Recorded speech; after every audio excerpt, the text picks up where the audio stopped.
Sir, New York times का अगर हम एक खबर देखें तो उस खबर के अंदर इस बात का इंकशाफ किया गया है कि अमेरिका और इसराइल मिलकर ईरान पे जंग के लिए जो वो दोबारा पर तोल रहे हैं। और फिर हम अगर डोनाल्ड ट्रंप का एक क्लिप का मैं आपको हवाला दूं, जो फॉक्स को उन्होंने इंटरव्यू दिया जिसमें उन्होंने कहा कि ईरानी बड़े अजीब किस्म के लोग हैं। पहले तो उन्होंने पाकिस्तान का शुक्रिया अदा किया कि पाकिस्तान की कोशिशों से सब कुछ हुआ, और साथ ये भी कहा कि पाकिस्तान में कुछ लोग हैं जो बड़े अच्छे लोग हैं, बहुत नाइस लोग हैं। उन्होंने मुझसे रिक्वेस्ट की कि जी हम ईरान के साथ बातचीत करते हैं, हम ईरान के बड़े करीब हैं, आप हमें मौका दीजिए। लेकिन उन्होंने एक बड़ी अहम बात की। उन्होंने कहा ईरान के अंदर जो लोग हैं वो एक दिन पहले बातचीत करते हैं, चीज़ों को तय करने की तरफ जाते हैं, और अगले दिन वो इस तरह से प्रिटेंड करते हैं कि जैसे उन्होंने कल कोई बात ही नहीं की थी।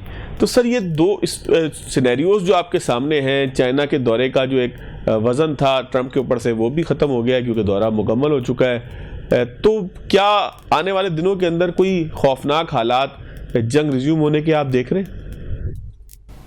बिस्मिल्लाहिर्रहमानिर्रहीम। पहले तो आपका बहुत शुक्रिया कि आपने अपने प्रोग्राम में इनवाइट किया। सर, देखिए, प्रेसिडेंट ट्रंप जो चाइनीज विजिट में अहदाफ हासिल करना चाहते थे, अनफॉर्चुनेटली वो अहदाफ हासिल नहीं कर सके। उनके विजिट के बाद कोई जॉइंट अलामिया भी बाहर नहीं निकला। दोनों कंट्रीज ने अपना अलग अलग अलामिया निकाला। अमेरिका का जो अलामिया था उसमें हॉर्मुज का जिक्र था, लेकिन ताइवान का जिक्र नहीं था। और जो चाइना ने अलामिया निकाला उसमें ताइवान का जिक्र था, हॉर्मुज का जिक्र नहीं। इसका मतलब यह है कि जो वो असिस्टेंस चाहते थे चाइना से क्या कहते हैं ईरान के साथ जंग में, वो उनको नहीं मिली। और चाइना ने अपना वही स्टांस रखा जो वो कॉन्फ्लिक्ट के शुरू से रखता हुआ आ रहा है। आपने जिस तरह अपने सवाल के पहले हिस्से में कहा कि इसराइल और अमेरिका मिलके अब तैयारी कर रहे हैं, तो मेरे ख्याल में कि ये ख्वाहिश इसराइल की तो पहले दिन ही से है कि ये सारा इलाका जो है वो आपस में लड़ पड़े, मिडिल ईस्ट और गल्फ, और ये जो है लड़ पड़े और वो इतना वीक हो जाए कि जब वो अपने ग्रेटर इजराइल प्लान की एग्जीक्यूशन करे तो उसको ज्यादा मुश्किलात का सामना ना करना पड़े। लेकिन अब हम ऑलमोस्ट 80th डे के ऊपर बैठे हुए हैं इस कॉन्फ्लिक्ट के, और मेरे ख्याल में अमेरिका की अब ये ख्वाहिश नहीं है। अमेरिका जो है वो ऑलरेडी बहुत ज्यादा पैसे खर्च है इधर, और वो जितना इधर स्टे कर रहा है मिडिल ईस्ट में, उसकी जो है ना power as a sole super power of the world वो दिन ब दिन कम होती जा रही है। उसने अपने यूरोपियन अलाइज को खोया, उसने अपने फार ईस्टर्न अलाइज को खोया, और जो उसका गल्फ जो उसका स्ट्रॉन्ग होल्ड समझा जाता था, उसमें से भी आधी कंट्रीज जो हैं वो अब नहीं तैयार हैं अमेरिका को बेसिस देने के लिए ताकि वो वहां से ईरान पे अटैक हो। सो मेरे ख्याल में न्यूयॉर्क टाइम्स की खबर में कुछ सच्चाई है और कुछ सच्चाई नहीं है, क्योंकि न्यूयॉर्क टाइम्स जो है ना वो हमेशा समझा जाता है इजराइल का mouthpiece. So yes, Israel would like this war to continue, क्योंकि उसी में उसका फायदा है। क्योंकि अगर इस इलाके में पीस आ गया तो सबसे बड़ा जो नुकसान जिसको होगा वो इजराइल को होगा, क्योंकि इस कॉन्फ्लिक्ट के बाद एक नया मिडिल ईस्ट जन्म लेगा। जिस तरह आपको एक लेटेस्ट खबर यह भी मिली होगी कि सऊदी अरेबिया और ईरान जो हैं वो एक नॉन एग्रेशन पैक्ट, जो कि पैक्ट ऑफ हेलसिंकी के पैटर्न के ऊपर हो, उसको करने का सोच रहे हैं। अगर गल्फ में मुस्लिम कंट्रीज जो है, मेजॉरिटी मुस्लिम कंट्रीज जो हैं, वो ईरान के साथ एक नॉन एग्रेशन पैक्ट कर लेते हैं, तो दोनों इजराइल को और अमेरिका को बहुत नुकसान होगा और ये इलाका प्रैक्टिकली उनके हाथ से निकल जाए। अच्छा सर, अब जो इस वक्त की सूरत हाल है, इसमें आप हॉर्मुज़ खुलता हुआ देख रहे हैं, इसका फ्यूचर क्या देख रहे हैं? क्या यहाँ छोटी छोटी झड़पों की सूरत में कार्रवाई चलती रहेगी और कोई बहुत बड़ी एग्रेशन नहीं होगी? क्योंकि अगर ज़मीनी हालात देखें या हकीकी हालात देखें तो कोई मुआहदा आप ऐसा नहीं कह सकते कि जो टेबल पर है और बस अब जो है उसके ऊपर दस्तखत होने वाले हैं। तो इसका मतलब ये है कि कोई प्लान बी निकलेगा, और प्लान बी के अंदर फिर हम देख रहे हैं कि फ्रांस और यूके भी कूद कर आए हैं, वो भी कहते हैं हम भी खुलवाने की कोशिश करेंगे। ज़ाहिर है कि जिसका मफाद है वो चाहेगा खुल जाए। तो क्या देख रहे हैं सर इसका फ्यूचर?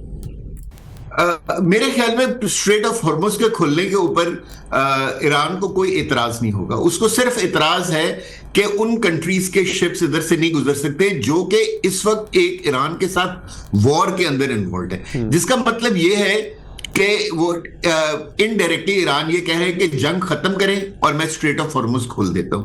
और एग्जैक्टली यही मेरे ख्याल में चाइना ने अमेरिका को समझाया है कि आपके लिए भी बेहतर यही है कि स्ट्रेट ऑफ हॉर्मुज खोल ईरान से मैं खुलवा देता हूं और आप जो है अपना ब्लॉकेट खत्म कर दें। लेकिन सर अगर आपको याद हो सर, एक चीज इसमें और ऐड करते जाइएगा काइंडली, कि अगर डोनाल्ड ट्रंप चाइना से भी कोई एलामिया लेकर नहीं आ सके तो Donald Trump mid term election में जाएंगे कैसे? यही तो जो है ना प्रेसिडेंट ट्रंप के लिए एक कैच 22 सिचुएशन है। वो ये चाहते थे कि ये जो कॉन्फ्लिक्ट है ये नोट ऑफ विक्ट्री पे खत्म हो, और ना ही ईरान और ना ही चाइना उनको वो नोट ऑफ विक्ट्री दे रहा है। सो अब देखिए, मेरे ख्याल में जो सीनियर एलिमेंट्स हैं अमेरिका में, वो भी अमेरिकन एडमिनिस्ट्रेशन को एडवाइस कर रहे हैं कि बेहतर है कि वो जल्द से जल्द इस कॉन्फ्लिक्ट से निकले। सो मेरे ख्याल में अगर ईरान स्ट्रेट ऑफ हॉर्मुज को खोल देगा, जो अगर चाइना उससे रिक्वेस्ट करेगा वो खोल देगा, और जो है वो अमेरिका अपना ब्लॉकेड हटा लेगा, जो दो मायने चीजें हैं उनके ऊपर एक मुआहदा हो जाएगा स्ट्रेट ऑफ हॉर्मुज पे और न्यूक्लियर एनरिचमेंट के ऊपर।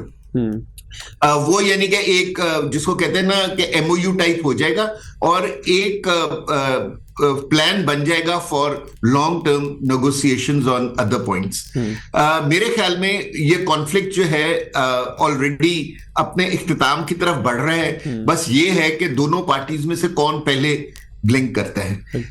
और मेरे ख्याल में जो है ना अगर ये कॉन्फ्लिक्ट अगले एक महीना भी खिंचा तो दुनिया जो है वो रिसेशन में चली जाएगी, और जो कि अमेरिका और उसके हलीफों के लिए बहुत बुरा है। उनका पूरा सिस्टम खराब होगा। अच्छा सर, थोड़ा सा आगे की तरफ अगर हम आ जाएं तो रशिया की तरफ से एक बयान आया है कि अफगानिस्तान में 23 से 18,000 से लेकर 23,000 तक दहशतगर्द मौजूद है। ये एक रशियन रिपोर्ट है सर। तो अफगानिस्तान के अंदर जो दहशतगर्दों की इतनी बड़ी तादाद है, क्या ये दुनिया को मुतवज्जा करेगी? क्योंकि पाकिस्तान तो ऑलरेडी उनके साथ एक वॉर की सिचुएशन के अंदर है।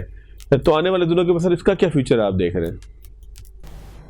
देखिए, मेरे ख्याल में अब दुनिया ना अफगानिस्तान की तरफ से जाग गई है, और इस वक्त अगर आप दुनिया में देखें तो 3 ही मुमालिक हैं जो बिल्कुल आइसोलेट होकर रह गए हैं पूरी दुनिया से, और उनका बयानिया या उनके लिए हमदर्दी बिल्कुल खत्म हो गई। एक है इजराइल, दूसरा है अफगानिस्तान, और तीसरा है इंडिया। और यही 3 कंट्रीज हैं जो हम अफगानिस्तान में देखते हैं कि जिनका अकट है। अब दुनिया को अंदाजा हो गया, ना सिर्फ Russia, China, Azerbaijan, Pakistan, United Nations, United states itself, वहां जो ऑर्गेनाइजेशंस हैं उनको टेररिस्ट ऑर्गेनाइजेशंस डिक्लेयर कर चुके हैं, और कहते हैं कि ऑलमोस्ट कोई 17 कंट्रीज के अंदर जो है ना यूनाइटेड नेशंस के पास कंप्लेंट्स हैं कि जी के अफगानिस्तान से टेररिज्म उनकी कंट्री के अंदर एक्सपोर्ट हो रहा है।